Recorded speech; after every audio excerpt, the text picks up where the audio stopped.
Every morning felt like a negotiation with my own consciousness, a battle I was consistently losing to the seductive comfort of my bed. It wasn't that I was physically exhausted. It was a deeper kind of tired, a soul level fatigue. I was numb, just another passenger on a ride I never signed up for, dragging myself through the motions of another day that felt exactly like the last. The alarm would shriek, I'd groan, and the cycle of mediocrity would begin again.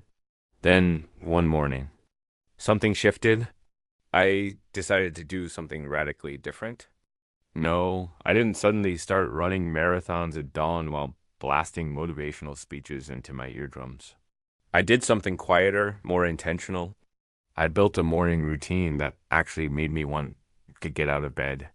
It was like flipping a switch in my brain, shifting from the blurry autopilot of existence to a state of being fully, vibrantly alive. The fog started to lift. I found more clarity, more focus, and a dramatic reduction in the amount of time I spent doom scrolling. Through other people's curated lives, let me walk you through the exact framework I used so you can steal it, adapt it, and completely revolutionize your own mornings. Step 1. Wake up before the world has a chance to bother you. First things first, the moment my eyes open, before any other thought can intrude, I practice a moment of gratitude. I thank the universe, God, whatever you want to call it, that I have the privilege of seeing another day. This isn't some empty platitude, it's a grounding realization.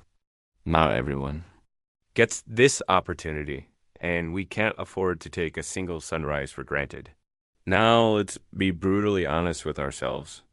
The vast majority of people wake up and their hand instinctively, almost magnetically, moves towards their phone.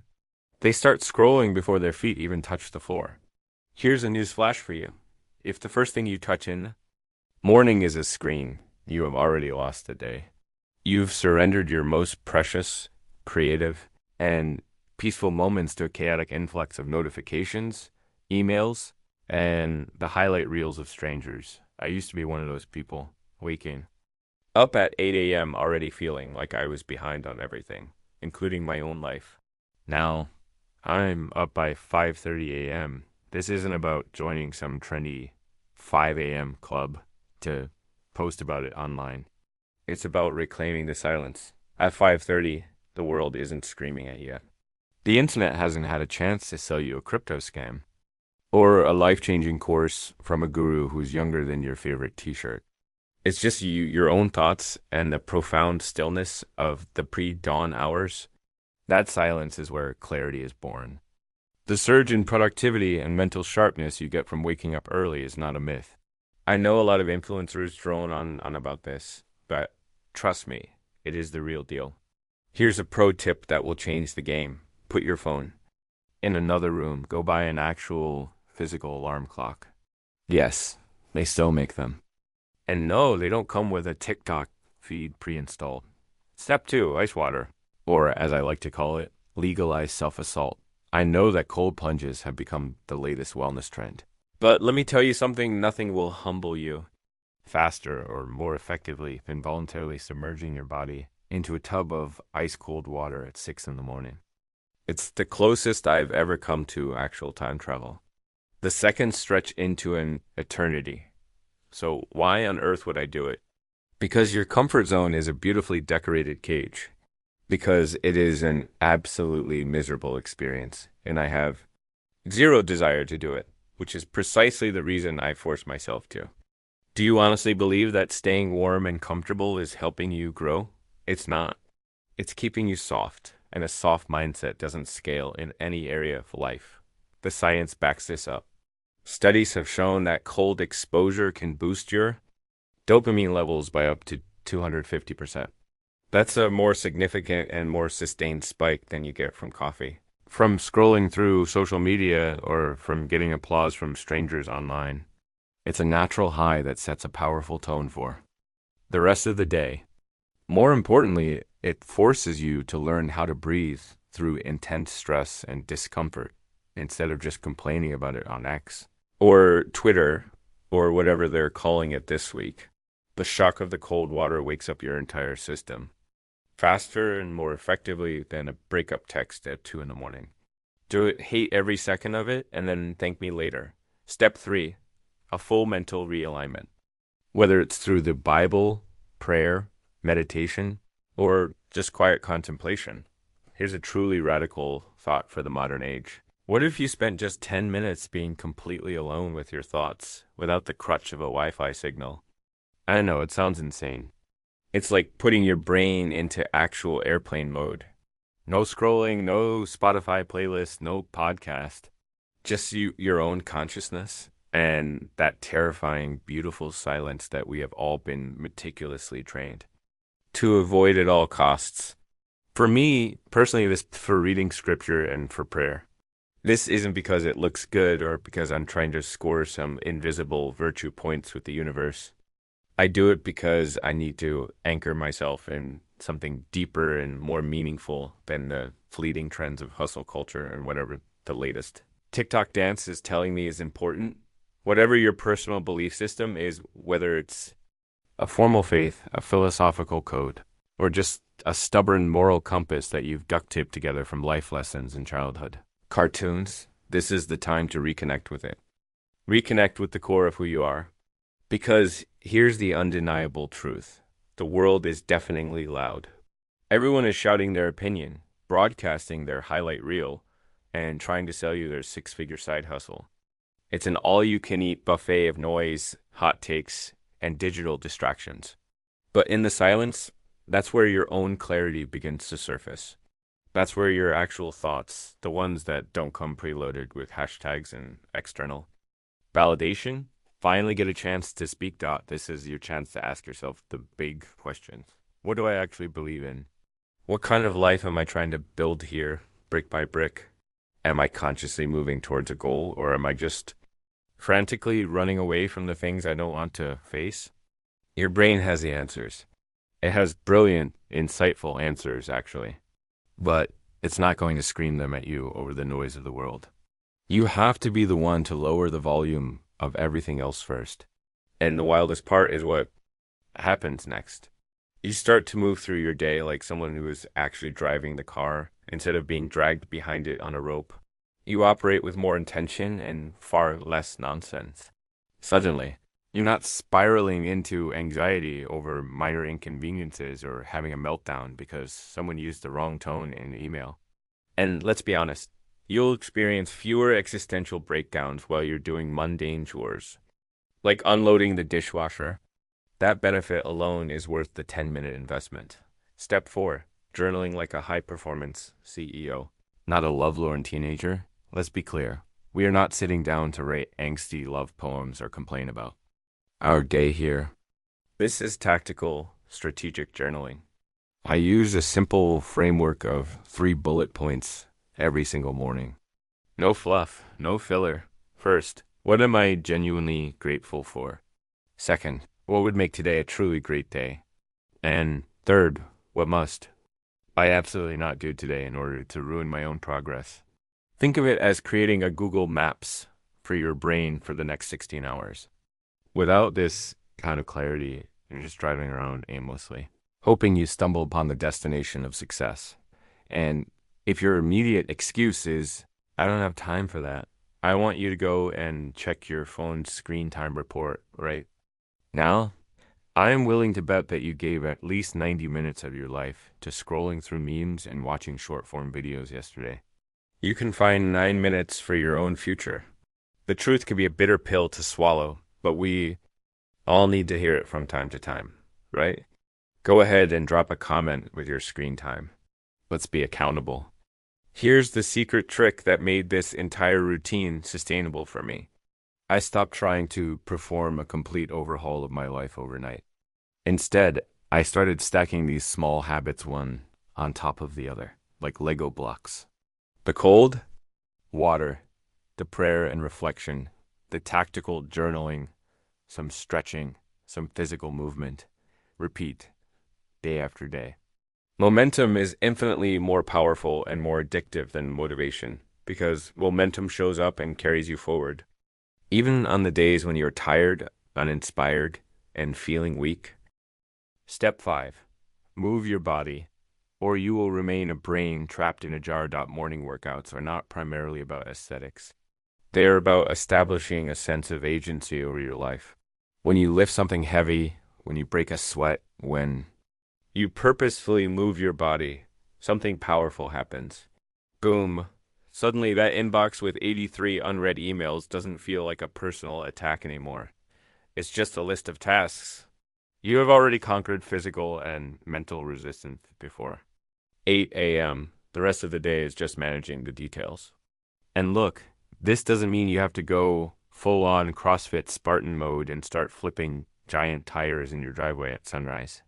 A simple 10-minute walk outside while listening to a podcast on double speed can be an absolute game changer. Why is this so effective? Because motion creates emotion. Your physiology directly shapes your psychology. When you get your blood flowing, you suddenly transform from a sluggish, groggy gremlin trying to power through your to-do list with a cocktail of caffeine and delusion into a functional, focused, mobile force of nature who has already done something difficult on purpose before the rest of the world has even woken up. Your body is the very first business you have to run every single day. If your personal energy is a complete mess, everything else in your life will follow suit. Your work will suffer, your relationships will be strained, your mood will be volatile, and your tolerance for minor annoyances, like people who chew their food too loudly, will be non-existent. And if you don't actively manage your energy, trust me, your energy will manage you, and it will lead you straight into the soft, seductive, and unproductive arms of a Netflix binge and chronic procrastination. The bottom line is this: work on your physique in the morning, not for the reflection you see in the mirror, but for the clarity and resilience of your mind, for your unwavering focus, and for that primal, powerful sense of self that says, I am the kind of person who shows up for myself no matter what. Personally, I like to start my sessions with some solid strength training. Then I wrap it all up with a 20-minute walk on an inclined treadmill. Nothing makes you feel more powerful and ready to take on the world than walking uphill at a 15% incline while a motivational speaker is calling you out on all of your excuses. You start the day feeling grounded, powerful, and already in motion. And that momentum, it sticks with you. Because once your body is dialed in and firing on all cylinders, your brain stops asking the question, can I do this? And it starts saying, let's go. Step 6, the banana peel on my face. Yes, you heard that correctly. Seriously, first, I'm hitting a quick shower to wash off the sweat from that intense workout. And look, I know this is going to sound like the beginning of some weird underground skincare cult, but I need you to hear me out on this. The humble banana peel is actually skincare gold. Yes, that thing that you normally toss into the trash without a single second thought. It turns out that it's a glow up waiting to happen, disguised as compost.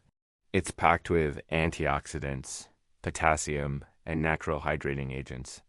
It's basically the Whole Foods version of Botox, but without the $90 price tag and the judgmental stare you get at the checkout counter. I originally got the idea from watching Ashton Hall, but I decided to actually test it for myself. And let me tell you, it slaps. Literally, you take the inside of the peel and you rub it all over your face. Let it sit there for about 10 minutes while you ponder your life choices and the strange journey that led you to this moment. Then you just rinse it off with cool water. What happens next is pretty remarkable. You start to glow like there's a professional ring light permanently installed inside your soul. Now for the sciencey bit, but don't worry, we'll keep it light. The peel of a banana contains vitamins C and E, which are the MVPs of natural skin brightening and repair. It also has something called lutein, which helps to fight inflammation and the free radical damage that ages your skin. It's basically the skincare equivalent of dodging emotional damage. And the natural oils in the peel are incredibly soothing. Look, I'm not telling you that you should throw out your entire skincare routine and replace it with a pile of fruit scraps. But maybe, just maybe, your kitchen has been holding out on you this whole time. And the best part? There are no harsh chemicals. There's no complicated 12-step routine. It's just you. a banana, and the kind of radiant glow that makes people ask if you've just come back from a vacation or if you've recently fallen in. Love. So the next time you eat a banana, don't just toss the peel. Apply it. Become one with the banana. Skincare doesn't have to be expensive. Sometimes it just has to be weird enough to actually work. Trust me on this one. The final and perhaps most crucial step, establishing a strict no-scroll zone until after you've had breakfast. Let me hit you with a painful, uncomfortable truth. Most of us consume more information, more content, and more of other people's opinions in the first hour of our day than we will create in the entire day that follows. That equation is completely backward. You should be spending your first waking moments building yourself up, not downloading everyone else's chaos directly into your brain. So, I have a hard and fast rule. I do not scroll. I do not check my messages. I don't even open those group chats that are buzzing with messages saying, "Bro, you have to read this ASAP." Here's my philosophy. If it's genuinely urgent, they will call me. If it's not a phone call, it can wait. Look, the purpose of this video is not for you to copy my exact routine down to the brand of journal and the ripeness of the bananas. The purpose is for you to take radical, unapologetic ownership of your mornings. Because how you start your day is a direct predictor of how you will run your life. And how you run your life will ultimately determine how far you'll go. You don't need a new productivity app. You need a new approach, Dot. So here's my challenge to you. Build your own version of this routine. Steal the parts that resonate with you and discard the rest. Just try one new thing tomorrow morning. Wake up a little earlier. Drink a glass of cold water. Journal 3 sentences. If you feel even 1% more alive, or just less like a crusty, malfunctioning zombie, I want you to come back to this video. Drop a comment below and type 1%. And if this video helped you in any way, smash that like button. Hit subscribe for more content that respects your time and your intelligence. And tag a friend who desperately needs to stop waking up like a robot that's been dropped down a flight of stairs. I'll see you guys in the next one.